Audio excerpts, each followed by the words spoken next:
अस्सलाम वालेकुम नाजरीन, आप देख रहे हैं नया पाकिस्तान और मैं हूं शहजाद इकबाल। दुनिया के कई ममालिक के साथ 4 महीनों से जारी तजारती मुज़ाकरात के बाद अमरीकी सदर डोनाल्ड ट्रंप ने कल रात तकरीबन 69 ममालिक की अशिया पर नए इजाफी टैरिफ्स का ऐलान कर दिया है। इस ऐलान के तहत मुख्तलिफ ममालिक पर 10 से 41% टैरिफ्स आयद किए गए। जबकि अहम बात यह कि पाकिस्तान अपनी अशिया पर पहले से आयद इजाफी टैरिफ की शरह 29% से कम करके 19% पर लाने में कामयाब हो गया है, जबकि भारत पर इजाफी जुर्माने के साथ टैरिफ्स को 26% से कम करके 25% पर लाया गया है, जो भारत में ट्रंप के दोस्त नरेंद्र मोदी के लिए बड़ी शर्मिंदगी और सियासी दबाव का बायस बन रहे हैं। मगर जहां पाकिस्तान पर आए टैरिफ भारत से कम होना एक अहम बात है, वहीं यह बात भी अहम है कि पाकिस्तान में जिस हद तक टैरिफ्स में कमी की तवक्को की जा रही थी, अमरीकी सदर के ऐलान से वो तवक्कुआत पूरी होती नजर नहीं आ रही है, क्योंकि अमेरिका ने टेक्सटाइल एक्सपोर्ट्स के मैदान में पाकिस्तान के दीगर कंपेटिटर्स यानी बांग्लादेश, इंडोनेशिया, वियतनाम और कंबोडिया के टैरिफ्स में भी गैर मामूली कमी कर दी है, जिसकी वजह से एक्सपोर्टर्स और मुआशी माहिरीन अमरीकी सदर डोनाल्ड ट्रंप के इस ऐलान को पाकिस्तान के लिए न्यूट्रल और गैर पुरकशिश करार दे रहे हैं। अहम बात यह कि पाकिस्तान अमेरिका को तकरीबन $6 अरब की सालाना एक्सपोर्ट करता है, जिसमें 75 से 80% हिस्सा टेक्सटाइल एक्सपोर्ट्स का है। और रवां साल अप्रैल में जब अमेरिकी सदर डोनाल्ड ट्रंप ने टैरिफ्स का ऐलान किया था, तो उस वक्त पाकिस्तान पर 29% टैरिफ तो आयद किया गया था, मगर पाकिस्तान के कंपेटिटर्स पर इससे कहीं ज्यादा टैरिफ आयद होने की वजह से पाकिस्तान को वाज़ेह एज हासिल हो गया था। मगर ट्रंप के नए ऐलान के बाद बांग्लादेश, वियतनाम और इंडोनेशिया समेत दीगर ममालिक पाकिस्तान के तकरीबन बराबर आ गए। वियतनाम पर टैरिफ 46% से कम करके 20% कर दिया गया है। बांग्लादेश पर इब्तदाई तौर पे 37% टैरिफ आयद किया गया था, मगर अब यह टैरिफ 20% कर दिया गया है। कंबोडिया के टैरिफ की शरह 49% से कम करके 19%, इंडोनेशिया के टैरिफ की शरह 32% से कम करके 19% और थाईलैंड के टैरिफ की शरह 36% से कम करके 19% कर दी गई है। यानी पाकिस्तान के टैरिफ की शरह में कमी तो हुई है, मगर पाकिस्तान के कंपेटिटर्स को पाकिस्तान से ज्यादा बड़ा रिलीफ मिल गया है। इस हवाले से टॉप लाइन सिक्योरिटीज ने अपनी रिपोर्ट में लिखा है कि पाकिस्तान के साथ तजारती मुआहदे बड़ी हद तक न्यूट्रल है और पाकिस्तान के साथ होने वाला मुआहदा मार्केट के तासुरात के बरक्स पाकिस्तान के लिए कम पुरजोश दिखाई देता है। रिपोर्ट के मुताबिक टेक्सटाइल में पाकिस्तान बड़े पैमाने पर चीन, Bharat, Vietnam, Cambodia, Indonesia, Bangladesh से मुकाबला करता है और नए टैरिफ्स के ऐलान के बाद चीप लेबर के अलावा पाकिस्तान को अब इन ममालिक पर कोई बरतरी हासिल नहीं है। बहरहाल जनूबी एशिया और जनूबी मशरकी एशिया के मुताबिक ममालिक के टैरिफ्स में कमी के अलावा अमरीकी सदर डोनाल्ड ट्रंप ने अपने बाज़ इत्तेहादी ममालिक पर टैरिफ्स में इजाफा करके उनकी परेशानियां बढ़ा दी हैं, जिसमें कनाडा और स्विट्जरलैंड भी शामिल है। अमरीकी सदर ने कनाडा पर टैरिफ 25% से बढ़ाकर 35% कर दिया है और स्विट्जरलैंड पर टैरिफ 31% से बढ़ाकर 39% कर दिया है, जिसको लेकर जहां एक तरफ अमरीकी इंपोर्टर्स परेशान हैं, वहीं अमरीकी, यूरोपीय और एशियाई मार्केटें भी हिल कर रह गई हैं। खुद अमेरिका में इस ऐलान को लेकर यह तनकीद हो रही है कि इन फैसलों के मुआशी फायदे और नुकसान क्या होंगे। अहम बात यह कि सदर बनने के बाद डोनाल्ड ट्रंप कई बार मुख्तलिफ ममालिक बिलखुसूस चीन के खिलाफ टैरिफ्स के ऐलानात करके उनमें तब्दीली करते रहे और ताज़ा तजारती मुआहदों में भी तब्दीलियों की गुंजाइश रखी गई है। इसलिए कहा जा रहा है कि आने वाले कुछ दिनों में इन टैरिफ नंबर्स में दोबारा तब्दीलियों का इम्कान मौजूद है, जबकि चीन समेत मुतअद्दिद ममालिक अब भी तजारती मुआहदे के लिए ट्रंप इंतजामिया से मुज़ाकरात जारी रखे हुए हैं। मगर इस पूरी सूरत हाल में सबसे दिलचस्प मामला भारत का है, जहां मोदी के ट्रंप से दोस्ती के दावे भी भारत के किसी काम नहीं आ रहे, बल्कि मोदी के ये दावे खुद अब भारतीय वज़ीर-ए-आज़म मोदी की शर्मिंदगी का बायस बन गए। भारत के अमेरिका से पिछले 4 माह से जारी तजारती मुज़ाकरात भी किसी नतीजे पर नहीं पहुंच सके हैं, जिसकी वजह भारत की ताख़िरी हरबों और रूस से तेल की खरीदारी को करार दिया जा रहा है। इस हवाले से कल अमरीकी सेक्रेटरी खारजा मार्को रूबियो ने एक इंटरव्यू में भारत से तजारती मुज़ाकरात में डेडलॉक की वजह बयान करते हुए कहा कि रूस से तेल की खरीदारी अमेरिका और भारत के ताल्लुकात में चुपता हुआ नुक्ता बन चुका है। Look, global trade, India is an ally, it's a strategic partner. Like anything in foreign policy, you're not going to align 100% of the time on everything. India has huge energy needs, and that includes the ability to buy oil and coal and gas and things that it needs to power its economy, like every country does. And it buys it from Russia because Russian oil is sanctioned and cheap, and meaning they have to, in many cases, are selling it under the global price because of their sanctions. Yep. And that, unfortunately, that is helping to sustain the Russian war effort. So it is most certainly a point of irritation in our relationship with India. Not the only point of irritation. We also have many other points of cooperation with them. But I think what you're seeing the president express is the very clear frustration that with so many other oil vendors available, India continues to buy so much from Russia, which in essence is helping to fund the war effort and allowing this war to continue in Ukraine. इसी तरह अमेरिकी secretary खजाना Scott Bessent ने भारत पर तनकीद करते हुए कहा है कि सदर ट्रंप और उनकी पूरी इंतजामिया इन मुज़ाकरात की सुस्त रफ्तारी से तंग आ चुकी है। यानी भारत को इस वक्त रूस से तेल की खरीदारी समेत दीगर मामलों पर अमेरिका के शदीद दबाव का सामना है। अमेरिका के इसी दबाव के बाद कल रॉयटर्स ने यह खबर दी थी कि भारत की सरकारी रिफाइनरीज ने रूस से तेल खरीदना रोक दिया है, जबकि अमेरिका की जानिब से आयद 25% टैरिफ्स की वजह से भारत की मईशत को सालाना 5 से 7 अरब डॉलर्स के नुकसान का खदशा भी है। अमेरिका से तजारती मुआहदे से पाकिस्तान को क्या फ़ायदा होगा, पाकिस्तान के एक्सपोर्ट्स पे कितना फ़र्क पड़ सकता है, इस पूरी सूरत हाल पर बात करने के लिए हमारे साथ मौजूद हैं जुल्करनैन साहब जो कि चेयरमैन है इंटरलूप लिमिटेड के, और इसके अलावा हमें ज्वाइन कर रहे हैं फवाद अनवर साहब जो कि चेयरमैन है पाकिस्तान टेक्सटाइल काउंसिल के। आप दोनों का बहुत बहुत शुक्रिया ज्वाइन करने के लिए। फवाद साहब, पहले आपकी तरफ आऊँगा क्योंकि जिस दिन डोनाल्ड ट्रंप साहब ने रेसिप्रोकल टैरिफ्स का ऐलान किया था अप्रैल में, तो मुझे याद है कि आप हमारे साथ शो पे मौजूद थे और आपने कहा था हुकूमती रहनुमाओं से आप इन टच हैं और वो पूरी कोशिश करेंगे कि अमेरिका के साथ इन टैरिफ पर नेगोशिएट किया जाए। हमारी टीम ने नेगोशिएट किया है। अब जो 29% टैरिफ का ऐलान किया था उसको कम करके 19% कर दिया गया है। तो पहले तो ये बताइएगा कि आपकी एक्सपेक्टेशन यही थी कि इतना होगा या ज़्यादा अट्रैक्टिव टैरिफ्स पाकिस्तान को ऑफर किए जाने थे, ये आपकी एक्सपेक्टेशन थी? और इसका ओवरऑल इम्पैक्ट हमारे एक्सपोर्ट्स पे, बिलखसूस टेक्सटाइल एक्सपोर्ट्स पे आप क्या देख रहे हैं? बहुत शुक्रिया शहजाद साहब। देखें, फर्स्ट ऑफ ऑल हम पे जो टैरिफ आया है अभी 19% आया है। थोड़ा सा इसको हम हिस्ट्री देख लेते हैं। जब से ये शुरू हुआ है 8 अप्रैल से, पहले हमारे पास ऊपर जो इन्होंने टैरिफ लगाया था वो 29% था और मुख्तलिफ मुल्कों पे उन्होंने मुख्तलिफ टैरिफ्स लगाए थे। फिर उन्होंने बिफोर 29% कुड बी इम्प्लीमेंटेड उन्होंने सारा टैरिफ जो है वो 10% कर दिया और नेगोशिएशंस के बाद कल रात को जो पाकिस्तान का टैरिफ इन्होंने इम्पोज किया है वो 19% है। एट द सेम टाइम अगर हम दूसरे मुल्क को देखा जाए, क्योंकि देखिए हमें तो देखना है कि हम कितने ज़्यादा बेहतर हैं दूसरे ममालिक के against for our exports to US.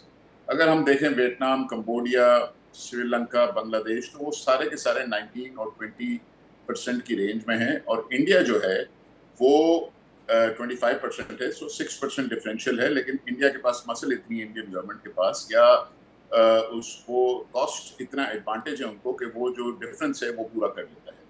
तो अगर कहा जाए कि हमें कितना एडवांटेज मिला है तो डेफिनेटली हमें एडवांटेज नहीं मिला। हालांकि हमारी जो निगोशिएशंस थी काफ़ी इंटेंस थी, काफ़ी डिटेल्ड थी, हमने काफ़ी चीज़ें ऑफ़र की हैं बनिस्बत। अगर हम श्रीलंका को देखें तो श्रीलंका ने क्या चीज़ ऑफ़र करी है, कुछ भी ऑफ़र नहीं किया, लेकिन तब भी उसका जो टैरिफ आया है वो 20% आया है। So as far as I'm concerned, as far as the textile industry is concerned, हम बेहतर टैरिफ एक्सपेक्ट कर रहे थे। हम 15 की रेंज में एटलीस्ट एक्सपेक्ट कर रहे थे कि 15% आएगा। आफ्टर ऑल नेगोशिएशंस जो गवर्नमेंट ने हमारी मेहनत की है, आई मीन काफ़ी ट्रिप्स लगाए हैं, फील्ड मार्शल ने भी ट्रिप्स इस पे वो अग्रीमेंट्स किए थे, इस पे डिस्कशंस की थी। हमारे फाइनेंस मिनिस्टर 2 मरतबा जा चुके हैं, डार साहब जा चुके हैं, लेकिन जो रिजल्टेंट है वो वही 19 और 20% आया है जो दूसरों पर थे। अब जो इशू आएगा वो आएगा how can we perform against each our competition.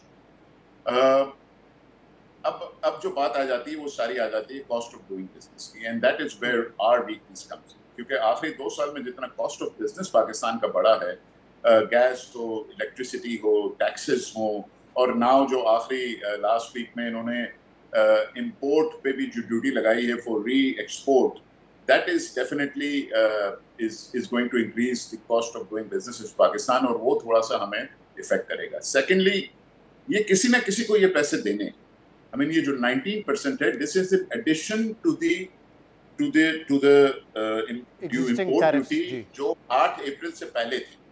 तो ये एडिशन हमने किसी ना किसी को देना है, या मैन्युफैक्चरर ने देना है, या रिटेलर ने देना है, या फिर कंज्यूमर ने देना है। और इकोनॉमिक्स ये कहती है at the end of the day, I mean short term में तो हो सकता है मैन्युफैक्चरर सफर करेगा या रिटेलर सफर करेगा, लेकिन ये बर्डन जो है ये पास ऑन हो जाता है। इसका मतलब ये कि यूएस कंज्यूमर पे ये बर्डन जाएगा और at the end of the day चीजें महंगी होंगी, सेल्स कम होगी, जिसका फिर हमें इफेक्ट आएगा, हमारे ऑर्डर्स कम होना शुरू होंगे। सो डेफिनेटली ये कोई ऐसा नहीं है कि जिसको सेलिब्रेट किया जाए। एक अनसर्टेनिटी डेफिनेटली थोड़ी सी कम होगी, लेकिन मेरे ख्याल में तो आप कह रहे हैं क्योंकि इसका burden in the and consumers पर आएगा, तो मुमकिन है कि अमेरिका से जो हमारे या दूसरे ममालिक की जो अपैरल्स की या टेक्सटाइल की डिमांड होती है उसमें कमी हो सकती है। जी बिल्कुल बिल्कुल कमी होगी। आई मीन हमें इसका नेगेटिव इफेक्ट आएगा। कोई लंबा पॉजिटिव इम्पैक्ट। सही है। मुसद्दिक साहब, आप कैसे देखते हैं इसको, क्योंकि जब अप्रैल में टैरिफ्स का ऐलान किया गया था और पाकिस्तान पे इजाफी 29% टैरिफ्स लगाए गए थे, तो उस वक्त एक डिबेट ये हो रही थी कि एडवांटेज हमारा ये है कि हमारा जो कंपेटिटर है वियतनाम उस पर 46% था, बांग्लादेश पे 37% था, कंबोडिया 49, इंडोनेशिया 32, थाईलैंड 36।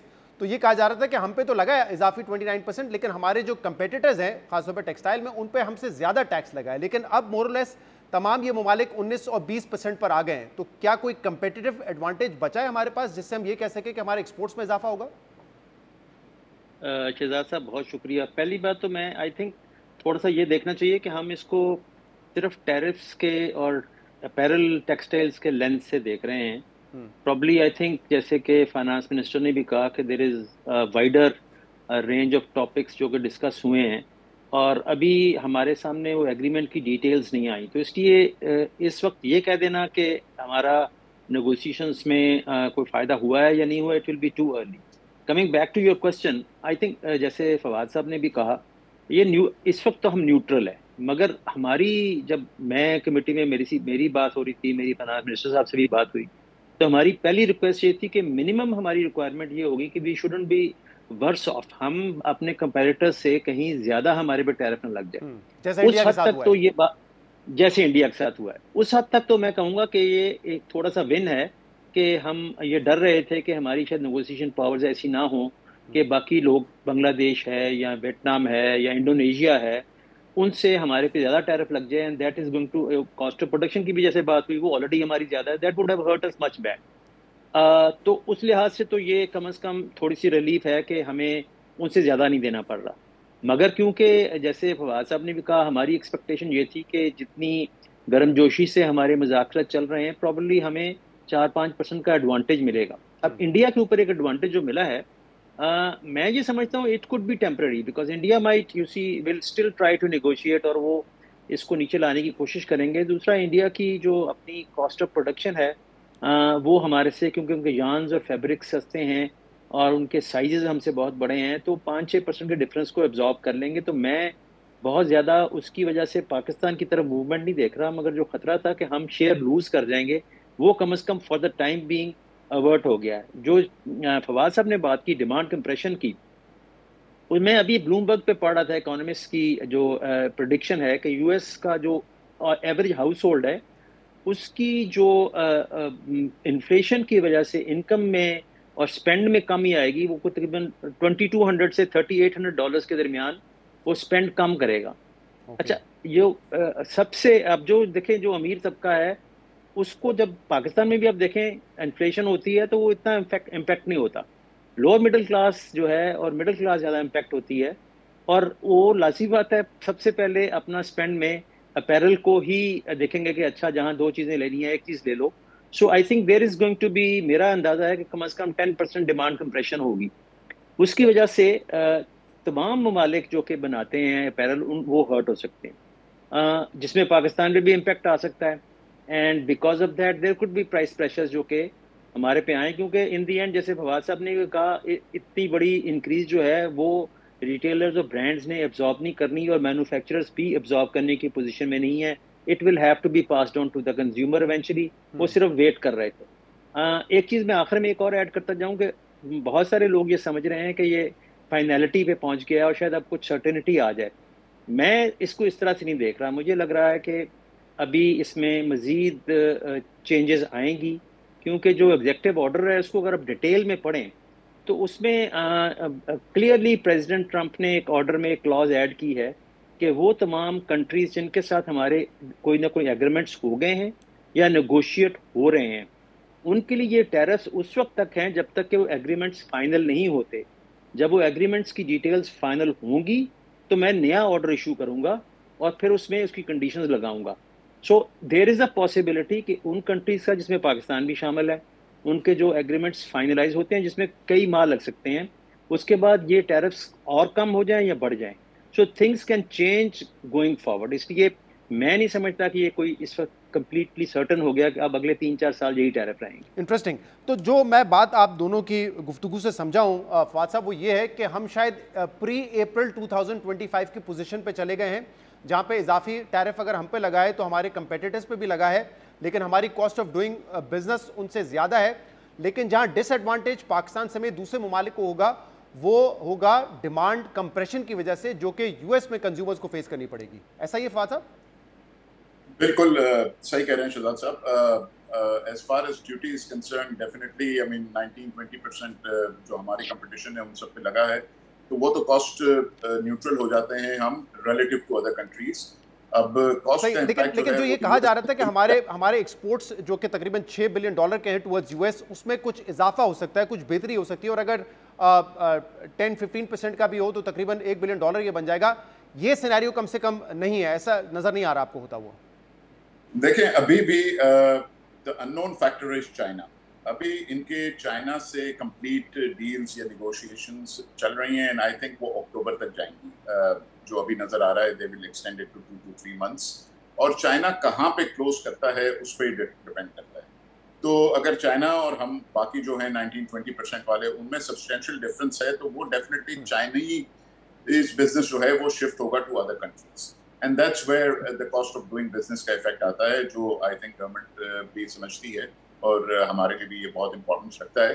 तब जाके हमें क्लियर पोजीशन पता चलेगी कि हमारी एक्सपोर्ट बढ़ सकती है या नहीं। At this point with relative to other countries हमें लग रहा है कि ये कॉस्ट न्यूट्रल है। डिमांड सप्रेशन जरूर आएगी, और इन द लॉन्ग रन अगर देखा जाए तो it is going to be a little difficult for US, because what is happened now कि थोड़ा सा trust level between other countries and US जो है वो डेफिनेटली खराब हुआ है। अब दूसरे जो रीजन्स हैं जैसे ईयू है या दूसरी जो काउंसिल्स है जैसे ब्रिक्स है, वो अब अपना काम शुरू करेंगी आपस में। There will be far more trade between those countries themselves. There would be trade between BRICS and EU also now. So और US currency पे भी pressure आएगा, because now people will be, I mean these countries will be now promoting their own currencies like Chinese yuan या EU currency. So ये सारी चीजें जो हैं, अब ये second round चलेगा और हमें देखने होगा कि I mean how these countries come to terms with it, या ये चीजें शुरू हो जाती हैं और ये ट्रेड ज्यादा इन इफेक्ट आ जाता है। अगर ये हो जाता है तो ऑफ कोर्स यूएस की जो डोमिनेंस है ट्रेड में दुनिया में, वो लॉन्ग टर्म इफेक्ट होना शुरू होगी। So this is a different game which will start after this matter. सही है। अच्छा मुसद्दिक साहब, आपने कहा कि जो टैरिफ नेगोशिएशंस थी हमारी, ये one part of the deal था। इस वक्त जो अमेरिका के साथ हमारे ताल्लुकात में बेहतरी नजर आ रही है, उसमें फाइनेंशियल एस्पेक्ट को अगर सामने रखें तो मुख्तलिफ चीज़ें भी हैं। जैसे फाइनेंस मिनिस्टर ने बताया था कि वो हमारे यहाँ एनर्जी सेक्टर में इन्वेस्टमेंट करना चाहते हैं, मिनरल्स में करना चाहते हैं, आईटी एग्रीकल्चर में उनका इंटरेस्ट है। और फिर डोनाल्ड ट्रंप का जो ट्वीट था उसमें उन्होंने ये कहा था कि हम पाकिस्तान में ऑयल रिजर्व्स को बिल्ड अप करेंगे। अब ये ऐलाना तो सुनने में बड़े अच्छे हैं, लेकिन आप पाकिस्तान के बिजनेस एनवायरनमेंट को जानते हैं, कितने आपको लगता है कि रियलिस्टिकली अमेरिका के ये जो ऐलानात हैं वो मटीरियलाइज होंगे? पाकिस्तान में इन्वेस्टमेंट जो सिनेरियो है उसको देखते हुए आप क्या समझते हैं? देखिए, इट इज एनीबडीज गेस। जैसे आप भी अभी कह रहे हैं कि I think the cost of doing business in Pakistan is quite high. So depending कि कौन सा सेगमेंट है, कहाँ, जैसे मिनरल्स हैं, अगर उसमें कोई एडवांटेज यूएसए को मिलता है एंड दे कैन, आप देखें पूरी दुनिया में they are trying to go after the minerals, तो डेफिनेटली वो वहाँ पे इन्वेस्टमेंट करना चाहेंगे। But it is too early to say, because we don't know, हमें पता नहीं है कि एग्रीमेंट में क्या चीज़ें बातें हुई हैं, क्या डिटेल्स हैं। It will take time. अगर आप इजाजत दें, मैं थोड़ा चाइना के ऊपर कमेंट करना चाहूँगा, इफ यू अलाउ मी। जी अच्छा, चाइना का दो तीन बड़े इंटरेस्टिंग जो है ना फैक्टर्स हैं।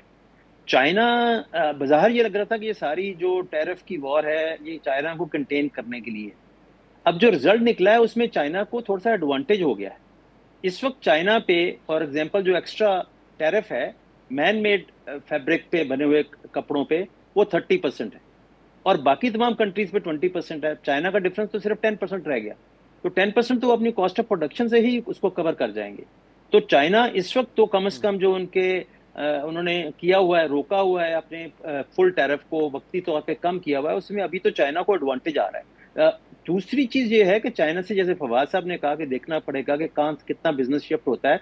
उस बिजनेस के पाकिस्तान में शिफ्ट होने के चांसेस इसलिए बहुत कम है कि चाइना में बहुत ज़्यादा बिजनेस जो है वो कॉटन नहीं है, वो मैन मेड फाइबर्स पे है या उनके ब्लेंड्स पे है, और पाकिस्तान में उनकी अवेलेबिलिटी बहुत कम है।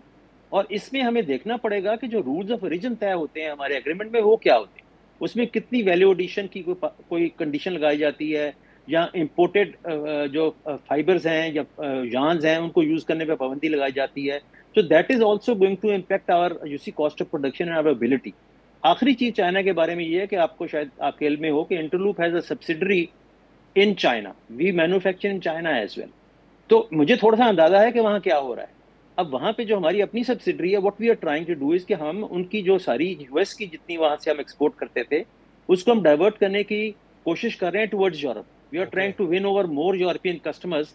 इसका मतलब ये है कि चाइनीज कंपनीज, अगर हमारी छोटी सी वहाँ कंपनी जो है वो यूरोप के पीछे जा रही है तो बाकी कंपनीज भी यही कर रही होंगी। सो जैसे फवाद साहब ने कहा, the competition in Europe for countries like Pakistan is going to intensify, क्योंकि पहले हमें जीएसपी का एडवांटेज था, वो अभी भी है, मगर वो 8 या 10% का एडवांटेज है। अगर चाइना को यूएसए में डिफिकल्टी आएगी तो they will definitely go and try to win over customers in Europe. तो that is going to also. तो अभी ये चीजें बहुत सारी फ्लूइड हैं, एक कुछ महीने लगेंगे इसको सेटल होने में। बहुत बहुत शुक्रिया मुसद्दिक जुल्करनैन साहब और फवाद अनवर साहब हमारे साथ मौजूद थे। प्रोग्राम में एक ब्रेक शामिल करते हैं, इसके बाद हम वेलकम बैक नाजरीन। अमेरिका ने 69 ममालिक पर नए टैरिफ्स का ऐलान कर दिया है। अप्रैल में पाकिस्तान के ऊपर 29% टैरिफ लगाए गए थे, लेकिन अब उसको कम करके 19% कर दिए गए हैं। इस पर हम मजीद बात करेंगे। उसके लिए हमें ज्वाइन किया है वजीर ख़जाना के मुशीर खुर्रम शहजाद ने। खुर्रम, बहुत बहुत शुक्रिया वक्त देने के लिए। अमेरिका से पाकिस्तान के जो ताल्लुकात हैं वो बेहतर हो रहे हैं, इस पर कोई शक की बात नहीं है। और ये जो फाइनेंस मिनिस्ट्री के साथ या फॉरेन मिनिस्टर के साथ मुज़ाकरात हुए, उसमें दो एस्पेक्ट है। एक इन्वेस्टमेंट जो अमेरिका पाकिस्तान में करेगा, दूसरा टैरिफ्स। मैं चाहूँगा बारी बारी दोनों पे बात करते हैं। टैरिफ जो 29% लगाए थे अप्रैल में, उसको कम करके 19% कर दिया है। क्या ये एक्सपेक्टेशंस के मुताबिक है या पाकिस्तान एक्सपेक्ट कर रहा था कि और बेहतर रेट पाकिस्तान को मिलेगा जो कि हमारे रीजनल कंपीटिटर्स हैं उनके मुकाबले में बेहतर होगा? जी अस्सलाम वालेकुम शहजाद, बहुत शुक्रिया मुझे प्रोग्राम में लेने के लिए। देखिए, सबसे पहले तो मैं ये कहूँगा कि ये बहुत टाइम के बाद एक बड़ी इंगेजमेंट है यूएस के साथ जो पाकिस्तान स्ट्राइक कर पाया है, और ये कंपेटिटिव रेट है। आपने देखा होगा इंडिपेंडेंट जो न्यूज़ या इंडिपेंडेंट एनालिसिस हुआ है ग्लोबली, उसमें आप बीबीसी का देख लें, ब्लूमबर्ग का देख लें और दूसरे एनालिसिस देखें, तो पाकिस्तान साउथ एशिया में और साउथ ईस्ट एशिया में जो है रिलेटिवली सबसे ज़्यादा कंपेटिटिव टैरिफ जो है वो हासिल कर पाया है। और आप बांग्लादेश की तरफ देखें, इंडिया की तरफ देखें और दूसरे ममालिक की तरफ देखें, वियतनाम शामिल है उसके अंदर, फिलीपाइंस, इंडोनेशिया देखें आप, तो इन सारे ममालिक में हम रिलेटिवली कंपेटिटिव रेट हासिल कर पाए, नंबर 1। सेकेंडली देखें, जो इससे बड़ी एस्पेक्ट है वो शायद कम डिस्कस हुई है, वो ये है कि पाकिस्तान वाहिद कंट्री है जिसे यूएस ने इन्वेस्टमेंट का इंटरेस्ट का भी कहा है। यूएस ने इन्वेस्टमेंट इंटरेस्ट भी शो किया है कि वो किस सेक्टर से शुरुआत करेगा और किन वर्टिकल्स में मजीद जा सकता है। पहले तो आप देखें ईएनपी सेक्टर जो है, oil exploration and production sector, जिसमें गैस एंड ऑयल की जो है वो एक्सप्लोरेशन होती है। पाकिस्तान का देखें शहजाद, आपको पता है सबसे बड़ा इशू, हम ये डिस्कस भी करते आए, एनर्जी एक बहुत बड़ा प्रॉब्लम है, एनर्जी एक बहुत बड़ा चैलेंज है। और आपको पता है हमारी एनर्जी का 90% तकरीबन हिस्सा हम इंपोर्ट करते हैं, जो भी हम कंज्यूम करते हैं, चाहे एलएनजी हो, गैस हो, क्रूड ऑयल हो, पेट्रोलियम प्रोडक्ट्स हो, कुल मिला के 90%। और हमारी इंपोर्ट्स का 1/3 हिस्सा ऑन एवरेज पिछले 10-15 साल को आप देखें तो ये इंपोर्ट में एनर्जी का हिस्सा होता है सिर्फ। तो ये इतना बड़ा बिल है, इतनी बड़ी हमारी जो है वो डिपेंडेंसी है, और हमारी इंडिजिनस रिसोर्सेज जो हैं, ऑयल एंड गैस जो प्रूवन रिजर्व्स हैं, उसको हमने उस तरह से हम नहीं कर पाए कई सालों से एक्सप्लोर जैसे कि करना चाहिए था। और US on the other hand सबसे बड़ा जो है ये कह रहे हैं जायंट है इस वक्त दुनिया में, ऑयल की एक्सप्लोरेशन में, गैस की एक्सप्लोरेशन में। और आप देखें उनकी जो कंपनीज हैं ग्लोबली जो है उनका फुटप्रिंट है। तो देखिए, एक तरफ एक जायंट हो और दूसरी तरफ वो मुल्क जिसको उसकी नीड भी है, तो कितनी अच्छी एक मैच मेकिंग हो सकती है, और हुई भी है। और उसने यूएस प्रेसिडेंट ट्रंप ने इस चीज को हाईलाइट भी किया है कि हम रिजर्व बिल्ड करेंगे और ईएनपी सेक्टर से स्टार्ट करेंगे। मुझे अगर इजाजत दें, मैं ये इन्वेस्टमेंट वाले एस्पेक्ट पर आता हूं। पहले जरा टैरिफ पे बात कर लें, क्योंकि ये बात दुरुस्त है कि पाकिस्तान अब जो अपने टेक्सटाइल में खासतौर पे कंपेटिटर्स हैं उनके बराबर ही है, जिसमें वियतनाम 20%, बांग्लादेश 20%, कंबोडिया 19%, इंडोनेशिया 19%, और इनको भी बड़ा रिलीफ मिला है। लेकिन अभी हमारी जो इंडस्ट्री के लोग हैं, फवाद अनवर साहब हैं, मुसद्दिक जुल्करनैन साहब हैं, उनसे बात हुई, उन्होंने कहा कि टैरिफ्स में तो हम कम्पीट कर पाएंगे, लेकिन cost of doing business Pakistan की ऑलरेडी ज़्यादा थी, तो हमारे एक्सपोर्ट्स में, टेक्सटाइल एक्सपोर्ट्स में कोई खातिर का इजाफा होता हुआ नहीं नजर आ रहा। इनफैक्ट जो कंज्यूमर पे बर्डन आएगा अमेरिका में, उससे हो सकता है कि ग्लोबल जो डिमांड है अमेरिका की उसमें 10% की कमी आए तो उससे एक्सपोर्ट्स उल्टा मुतासर हो सकते हैं पाकिस्तान के। ये उनका एनालिसिस है इस फैसले पर। देखिए, मैं आपको 2-3 पॉइंट्स ऐड करता हूं शहजाद। एनालिसिस जो है काफी हद तक जो है वो ये कह लें कि रियलिस्टिक भी है, बट मैं आपको थोड़े से कुछ एस्पेक्ट्स बताता हूं। देखें, इनिशियली जो है ना 40% के जो है ना टैरिफ्स थे, वो अब ट्रिम डाउन करके 20%, 25%, 15%, 10% पे लाए गए हैं। और इसमें डिफरेंट इकोनॉमीज के डिफरेंट कंपेरेटिव एडवांटेजेस हैं। अब आप देखें, जापान जो है और साउथ कोरिया जो है वो गाड़ियों में, सेमीकंडक्टर्स में हैं वो लोग, तो उनके टैरिफ्स रिलेटिवली ज्यादा कम हुए। हमारा ज्यादा टेक्सटाइल का एक्सपोजर है और बहुत बड़ा हमारा यूएस जो है वो पार्टनर है ट्रेड के अंदर। इसके अंदर पाकिस्तान की cost of doing business high रही है और टू एन एक्सटेंट अभी भी होगी। लेकिन आप ट्रेंड देखें कि 3 बड़े एस्पेक्ट्स होते हैं कॉस्ट ऑफ डूइंग बिजनेस के, जो कि एक मैन्युफैक्चरर को फेस करना पड़ते हैं, जिसमें टैक्सेशन है, जिसमें एनर्जी कॉस्ट है और तीसरा कॉस्ट ऑफ कैपिटल है, शरह सूद कहलाती है। अब देखिए, 1 साल में शरह सूद आदी हुई है। टैक्सेशन में बजट के अंदर डायरेक्शन ऑफ ट्रेवल थोड़ा चेंज हुआ है, शुरुआत तो हो गई है। और एनर्जी की प्राइसेस रीसेंट पास में कम करने की कोशिश की है इंडस्ट्री के लिए भी और हाउस होल्ड्स के लिए भी।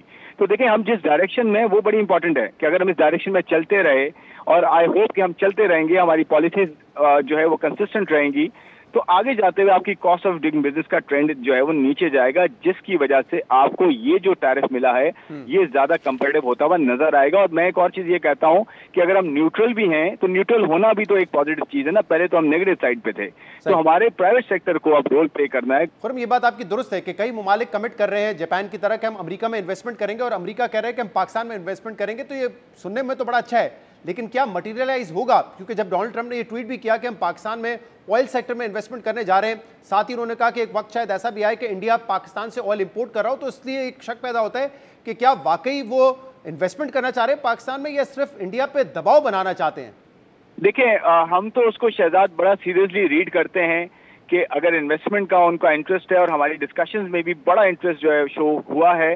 और 3 एरियाज हैं कि जिसमें इन्वेस्टमेंट का इंटरेस्ट आया है, और स्टार्टिंग जो सेक्टर है, जो वर्टिकल है, वो ऑयल एंड गैस है।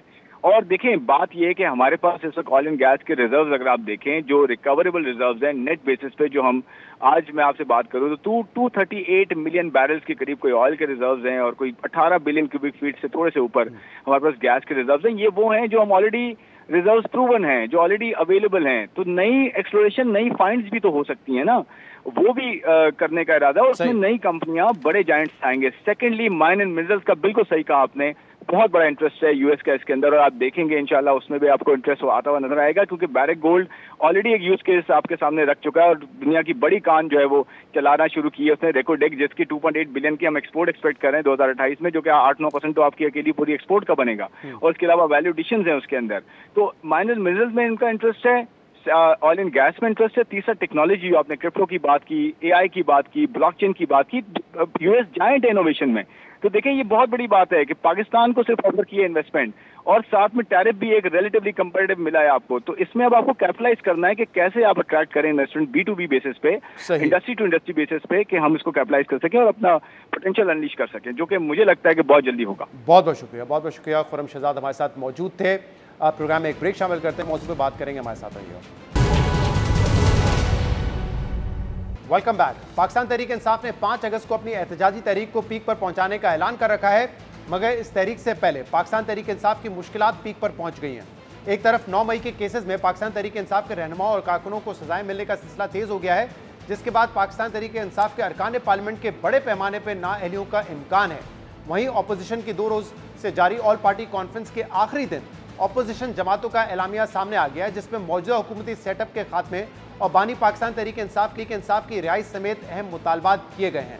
आज इस कॉन्फ्रेंस के आखिरी रोज अपोजिशन रहनुमा मुस्तफ़ा नवाज खोकर ने एलामिया पढ़ते हुए मुतालबा किया है कि बानी पाकिस्तान तहरीक इंसाफ इमरान खान और उनकी अहलिया की फौरी रिहाई के लिए उनके केस इस्लामाबाद हाई कोर्ट में मुकर्रर किए जाएँ, 26वीं आईनी तरमीम का फौरी खात्मा किया जाए और ट्रूथ एंड रिकन्सिलिएशन कमीशन कायम किया जाए। इस पूरी सूरत पर हम बात करेंगे, जिसके लिए हमें ज्वाइन किया है पाकिस्तान तहरीक इंसाफ के सेक्रेटरी इत्तलात शेख वक्कास अकरम ने। शेख साहब, बहुत बहुत शुक्रिया वक्त देने के लिए। अपोजिशन जमातों के साथ जो आपकी एपीसी जारी थी, उसका एलामिया अब से कुछ देर पहले जारी किया गया है और मुस्तफा नवाज खोखर ने वो पढ़ के भी बताया, जिसमें उन्होंने कहा है कि हाइब्रिड रिजीम जो है वो मुल्क की ऑपोजिशन जमातों का मुकम्मल खात्मा चाहती है। इस वक्त ज़रूरत है कि तमाम सियासी जमातों के दरमियान ग्रैंड डायलॉग हो और ट्रूथ एंड रिकन्सिलिएशन कमीशन बनाया जाए। साथ ही साथ 26वीं जो आईनी तरमीम थे उसके खात्मे का भी मुतालबा किया गया है। निज़ाम में इंसाफ में जो मुदाखलत है उसके खात्मे का मुतालबा किया गया और ये कहा गया है कि बुशरा बीबी और इमरान खान को रिहा किया जाए और इस्लामाबाद हाई कोर्ट में जो उनके केसेस हैं वो मुकर्रर किए जाएं। अब ये आप लोगों ने मुतालबे तो लंबे चौड़े कर दिए हैं, लेकिन हुकूमत वक्त जो इस वक्त बड़ी मजबूत महसूस कर रही है, वो आपके ये मुतालबे कैसे मानेगी और क्यों मानेगी? देखिए जी, हुकूमतें तो अपने आप को मजबूत महसूस करती हैं। फिरौन भी अपने आप को, नमरूद भी अपने आप को, ये सब अपने आप को बड़ा मजबूत महसूस करते रहे जब तक वो हुकूमतों में रहे। और आखिरकार जब ज़वाल आया और उन्होंने अपनी तबाही देखी, तो दुनिया ने भी देखा कि इस किस्म के रिजीम्स, इस किस्म की हुकूमतें, इस किस्म की सरकार, ऐसी फस्ताई सियासी पार्टियाँ जिनको बिठाया जाता है तो अपने सियासी मुखालफों को ख़त्म करने के लिए जब हद से ज़्यादा गुजरती हैं, तो फिर अल्लाह ताला की ज़ात भी मौजूद है। अल्लाह ताला के करम से लोग जो है वो ज़्यादा देर तक बर्दाश्त नहीं करते। जब तक बर्दाश्त कर सकते हैं करते हैं, उसके बाद जब वो लावा फटता है तो इनको बहा के ले जाता है। हम साथ साथ तहरीकें चला रहे हैं, पुरअमन आइनी तहरीकें जो हैं वो इस मुल्क के आइन में हमें एक ऐसी चीज़ है जिसकी इजाज़त है, और वो पब्लिक प्रेशर, उसके बाद कौमी, बैनुल-अक़वामी, ये सारे प्रेशर्स, फिर ये जो एक अलायंस जो है जिसका भी आपने ज़िक्र किया है, तहरीक तहफ़्फ़ुज़ आइन पाकिस्तान, इसमें आप देख लें इनिशियली ये सारी जमातें मौजूद हैं और आने वाले दिनों में और जमातें भी शामिल होंगी। ऐसे ही चीज़ें इकट्ठी होती हैं, ऐसे ही चीज़ें बढ़ती हैं, और हुकूमतें जो अपने आप को ताकतवर महसूस करती हैं, वो उनके जाने का पता भी नहीं लगता है। तो इंशाअल्लाह जल्द जो है ये सब अपने मंतकी अंजाम तक पहुँचेंगे और अवाम के हकीकी हुक्मरान इमरान खान बाहर होंगे और अवाम के हकीकी नुमाइंदे ही अवाम के मसाइल का हल ढूंढेंगे। पानी पिटिया इमरान खान ने कहा था कि 5 अगस्त तक अपनी तहरीक को आप पीक पे पहुंचाएं, और जब भी इस हवाले से सवाल हुआ आपसे या दीगर पीटीआई के रहनुमाओं से तो उन्होंने कहा बिल्कुल ऐसा होगा। और ये जो एपीसी थी ऑपोजिशन जमातों के दरमियान, कहा जा रहा था कि 5 अगस्त के बाद या 5 अगस्त को क्या तहरीक चलेगी उसका लाएमल इस एपीसी में तय किया जाएगा। तो क्या लाएमल तय हुआ है? तहरीक का आगाज या तहरीक को किस तरीके से चलाया जाएगा?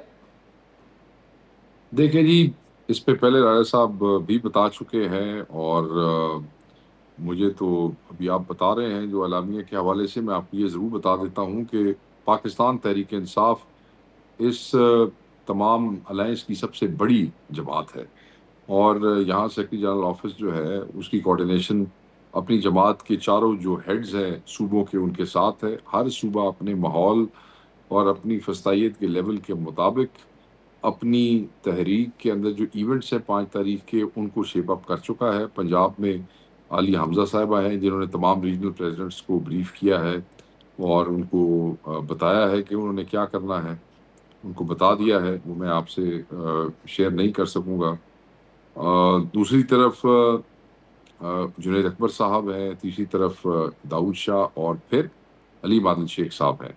तो वो बड़ी ज़बरदस्त कोऑर्डिनेशन में है। मुख्तलिफ सूबों के अंदर हमने मुख्तलिफ इवेंट्स देखे हैं पिछले 7-8 दिनों में। कराची में बहुत बड़े बड़े इवेंट्स हुए हैं, केपी में बड़े बड़े इवेंट्स हुए हैं, पंजाब में अपनी फस्तायत के मुताबिक जो है छोटे बड़े इवेंट्स, फ्लैश प्रोटेस्ट, कन्वेंशंस, अकट मीटिंग्स, ये सब होती रही हैं, मुसलसल होती रही। अगर आप हमारा सोशल मीडिया पीटीआई का चेक करें तो आपको ये सारी चीज़ें नज़र आ जाएंगी।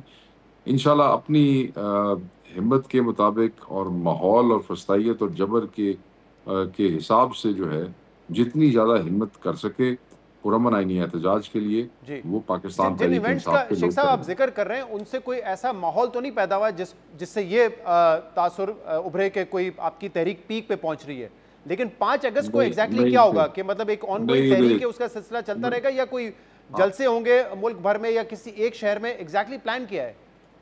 हम सियासी जमात हैं, अब आप कह रहे हैं जी इनसे तो कोई इम्पैक्ट नहीं होगा, तो फिर की बंदूक फाड़ के चढ़ाई कर दी है।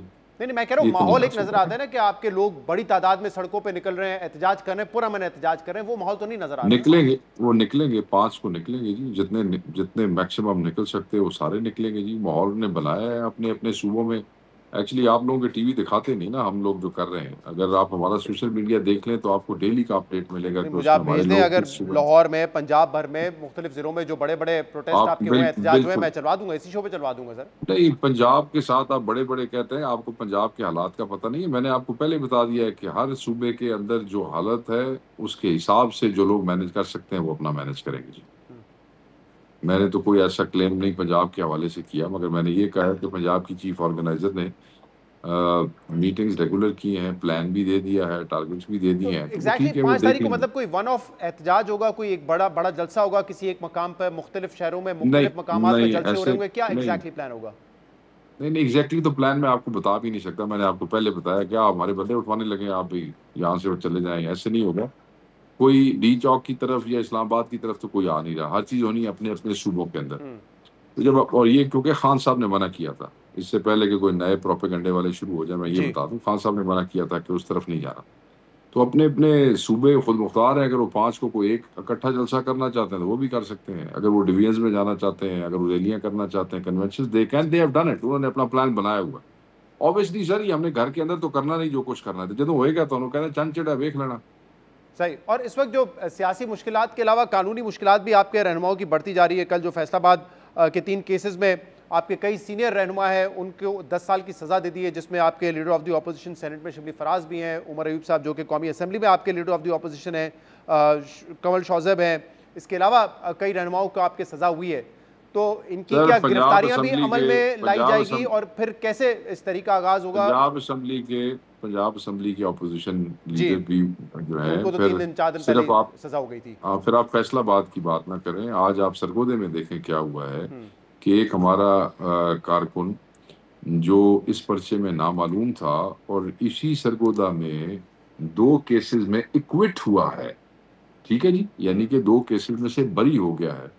आज उसको 25 साल की सजा सुना दी गई। कौन सा कानून रह गया इस मुल्क में? कौन सा इंसाफ रह गया इस मुल्क में? और किस बात पे? कोई रोल क्लियर नहीं है। किसी को अगर आपने छोड़ना है, मसलन मैं आपको फैसलाबाद में बताता हूँ कि फैसलाबाद के अंदर 108 आदमियों को सजा हो गई है 2 पुलिस के मुलाजमों की गवाही के ऊपर। वहाँ वो सच्चे हो गए हैं। जब जैन कुरैशी को उन्होंने क्विट किया हमारे भाई को, तो उन्होंने उन्हीं 2 पुलिस मुलाजमीन को कह दिया कि झूठे, हम इनको बिलीव नहीं करते। मतलब है कि एक गवाह झूठा हो गया है एक ही केस के अंदर, एक शख्स के लिए, मगर 108 के लिए नहीं। ये तो वो गरीब किस्म का इंसाफ यहाँ पे हो रहा है, हमारी समझ से तो बाहर है। ये कैसे हुआ है, जरा इस पे बताइएगा। कल फैसलाबाद में जो अल्लाह बेहतर फैसला जानता आया, जी, आप मुझसे क्या पूछ रहे हैं? नहीं, मैं आपसे अल्लाह पूछूंगा। बेहतर जानता जी। मैं आप आपके नॉलेज में जो है वो तो आप मुझे बताइए ना, कम से कम। मेरे नॉलेज में यही है ना जी, मेरे नॉलेज में तो सवाल तो मेरे मुझे पास करने देना फैसला आया कि 3 पुलिस एहलकार की गवाही पे ये बताया गया कि 4 मई को एक मीटिंग होती है चक्री में, फिर 7 मई को मीटिंग होती है जमान पार्क में, और वहाँ पे फवाद चौधरी भी थे, जैन कुरैशी भी थे और दीगर रहनुमा भी थे। तो जो दीगर रहनुमा थे, जिसमें आपके शिबली फराज साहब भी हो गए, उमर अयूब साहब भी हो गए, उनको तो सजाएं हो गई हैं, लेकिन जैन कुरैशी और फवाद चौधरी को नहीं हुई। और फवाद चौधरी ने तो साबित भी कर दिया कि मैं उस मीटिंग में नहीं था, लेकिन पुलिस वाले कह रहे थे कि वो वहाँ पे मौजूद थे, तो उन्होंने साबित कर दिया कि उनकी गवाही गलत साबित हुई। और ठहर जाओ, ठीक हो गया। ਤੁਹਾਨੂੰ ਤੁਸੀਂ खबरां पढ़ियां ने, अच्छी गल है, मेरी गल भी सुन लो। फवाद चौधरी साहब जो है, उनका दोबारा डिफेंस करवाया गया। क्या बाकी लोगों का 2 दफ़ा डिफेंस हुआ? नहीं हुआ। फवाद चौधरी साहब और ज़रताज गुल दोनों ने कहा कि हम डेरा गाजी खान में थे, जो मेरे पास खबर आई। मगर फवाद चौधरी साहब की बात शवाहिद के साथ मान ली गई, मगर ज़रताज गुल को 10 साल की सज़ा दे दी गई। ठीक हो गया। अच्छा, फवाद चौधरी साहब के बारे में उन्होंने केस में लिखा कि प्रोसिक्यूशन केस नहीं बना सकी, बाकी 108 का बना सकी है, इनके बारे में नहीं बना सकी। सो इस बात को मेरे पास तो आया है फैसला, मुझे तो कुछ जो वकीलों ने बताया मैंने आपको बता दिए। आगे आप लोगों के चैनल्स हैं, इन्वेस्टिगेटिव यूनिट्स हैं, लगाएं उनको और वो चेक कर लेंगे, आपको बता देंगे। हम तो अपनी रुपोशियों में बैठे हैं, हमारे पास तो कोई ऐसी चीज़ नहीं है।